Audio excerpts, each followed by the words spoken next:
আসসালামু আলাইকুম, সবাই কেমন আছেন? আপনাদের সাথে আছি আমি মা মেয়ে ঘরোয়া ব্লগ।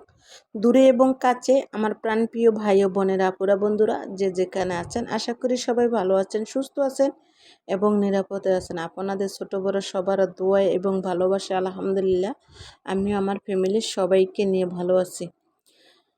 তাই আজকে একটা ভিডিও নিয়ে এসেছি। ভিডিওটা হলো 7 তারিখের।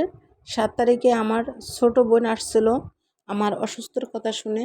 সে আসছিল বলতে শুধু সে আমার অসুস্থর কথা শুনে আসে নাই, সে ঢাকায় একটা কাজের জন্য আসছিল তার মেয়ে ছেলেকে নিয়ে। তারপরে ওই কাজটা সারার পরে বলল যে আপা যেহেতু অসুস্থ আর আমার অপারেশনের সময় ওরা থাকতে পারবো না, ওর ছেলের মেয়ের পরীক্ষা, তো তার জন্য বলল যে এখনই আপারে দেখে যায়। পরে কি করলো যে আমারে দেখতে আসলো 7 তারিখে।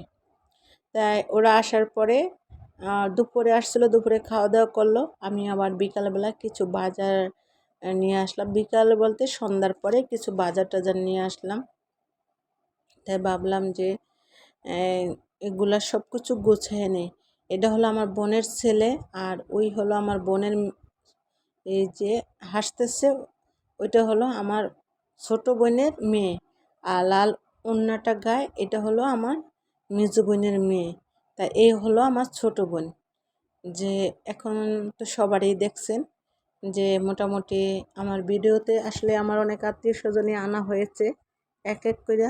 তারপরেও চেষ্টা করব যখন বড় বড় অনুষ্ঠান হবে আমাদের বাসায় বাট আমাদের বাড়িতে, তখন আর কি আবার সবাই একসাথে দেখবেন।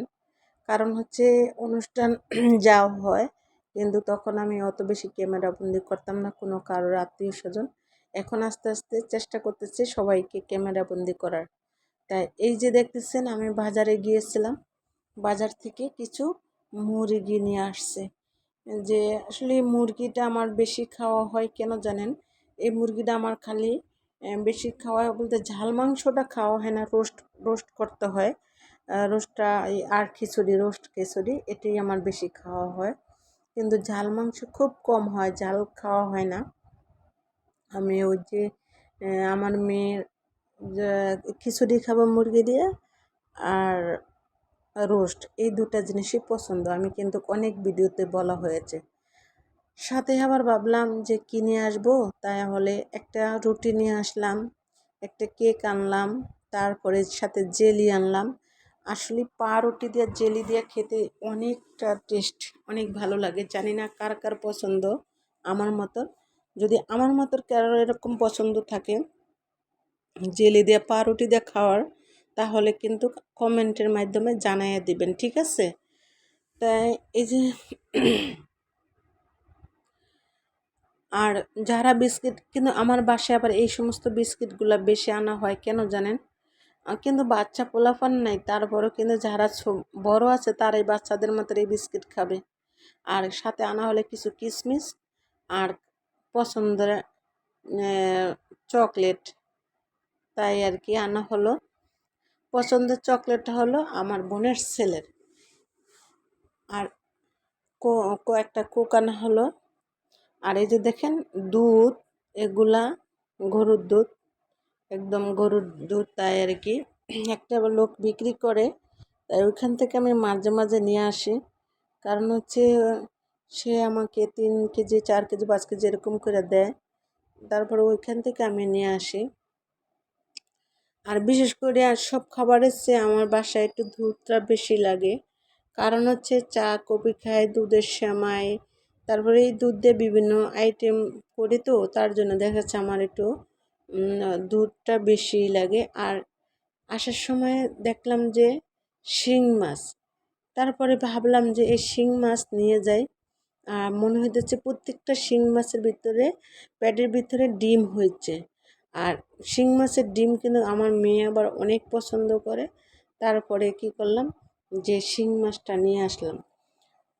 তা তাই আর কি শিং মাছটা একটু বড় বড় আছে, তাই আমি জিজ্ঞেস করলাম লোকটার কাছে যেগুলো কি মাগুর মাছ কিনা, কয়েক কাটা চেক করেন। আসলে কি বলবো, এখন আর সেই ছোটোবেলার থেকে বাসা গ্রামের মাছ আর এখন আর তো কি শহরের মাছ দেখতে দেখতে গ্রামের মাছের কথা ভুলেই গেছি।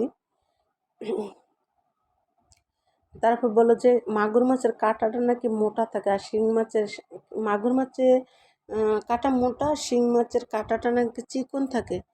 তারপরে দেখলাম যে আসলে চিকন আমি জানি না। আর মাছ এখন ভুলেও গেছি। মাছ শহরের মাছ দেখতে দেখতে গ্রামের মাছ এখন ভুলে গেছি।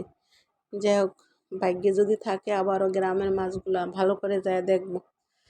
যাই হোক, মজা করে কথা বললাম। আর দেখেন আমার বোনের ছেলে, আমাদের 3 বোনের ভিতরে এই এক ছেলে, 3 বোনের ঘরে এক ছেলে। মাশাল্লাহ, সবাই আমার এই ছেলের জন্য দোয়া করবেন যে আমাদের যেহেতু 3 বোনের 4 মেয়ে আর এক ছেলে। শুকর আলহামদুলিল্লাহ, আল্লাহর কাছে লাখ লাখ শুকরিয়া আদায় করি যে আল্লাহ বাচ্চা থাক, বড় হোক। আর দেখেন কিশমিশটা কিন্তু আমার বাসায় বেশি আনা হয়, কারণ হচ্ছে সবাই কিশমিশ পছন্দ করে। তাই একদম খালি মানে দেশে সেমাই রানলে যা কিছু করি, যেমন রোস্টের ভিতরেও, তারপর আমি আবার বেশিরভাগ পোলাওর ভিতরে কিন্তু কিশমিশ দিই। জানি না কে কে খান কিশমিশ দেওয়া, আমি জানি না, আমি কিন্তু পোলাওতে কিশমিশ দিই। আর এই হলো কিছু কাঁচা আম নিয়ে আসলাম। কাঁচা আম মানে আমার বোনের মেয়ে বলতেছে, আন্টি কাঁচা আমলো আচার করবো। তা আমি কিন্তু আচার অলরেডি করে খেয়েও নিচ্ছি, কিন্তু আচারের ভিডিও দেইনি। আমি দেব সামনে, পরবর্তী ভিডিওতে দেব আচারের ভিডিও, কিন্তু এগুলার আর ভিডিও করে নেই। কারণ হচ্ছে দেখি আসলে যেদিন আচার বানাইছি অতটা অনেক প্রাণী আচার বানাইছিলাম, তো তার জন্য আর আমি ভিডিও দিলাম না। সাথে নিয়ে আসলাম কিছু লেবু। লেবু এরকম টাটকা লেবু হলে খেতে কিন্তু অনেক টেস্ট। আর বিশেষ করে লেবুর তো টক, ওটার কি টেস্ট আছে? হ্যাঁ, কিন্তু অনেক লেবুর চামড়াটা মোটা, আর আমি কিন্তু লেবুর চামড়াটা খাই। কিন্তু কিছু কিছু লেবুর চামড়া খাওয়া যায় না, অনেক তিতে লাগে। আর এই লেবুগুলোর চামড়াগুলো খেতে কিন্তু অনেকটা মিষ্টি। আর দেখেন জেলি যে আমার পছন্দ, এখন তো প্রমাণ পেলেন আমি খালিও জেলি খাইতে আছি। তাই সেজন্য বললাম যে প্রমাণটা পাইলেন যে আমার জেলি অনেক পছন্দ। বিশেষ করে এই জেলিটা হলো আপেলের, আমের জেলিটা আরও ভালো লাগে। আর এটা হলো এসেন্সের ফুটো। তাই এই গরমে কিন্তু আমার বেশি খাওয়া গেছে, অনেক খাওয়া গেছে। কারণ হয়েছে আমি যেহেতু বাসার থেকে যখন এই এসেন্সের ফুটোটায় কিন্তু চিনির কোনো প্রয়োজন নাই। চিনি ছাড়া এটা নিচেতন আইসা যখন একটু ঠান্ডা পানি দিয়ে ঘুলে খায়, তাহলে আসলে অনেক অনেক ভালো লাগে। শরীরটা মনে হয় এক কথায় শরীরটা অনেক ঠান্ডা হয়ে যায়। জানি না এই গরমে কে কে খেয়েছেন। যারা খেয়েছেন তারা আমাকে কমেন্ট করে বলবেন যে আসলে আমার কথাটা কি সঠিক কিনা। তো এই পর্যন্ত ভিডিওটা যারা যারা দেখেছেন, লাইক দিতে কমেন্ট করতে ভুলে গেছেন, তারা লাইক কমেন্ট শেয়ার করে দিবেন। সবাই ভালো থাকবেন, সুস্থ থাকবেন, আল্লাহ হাফেজ।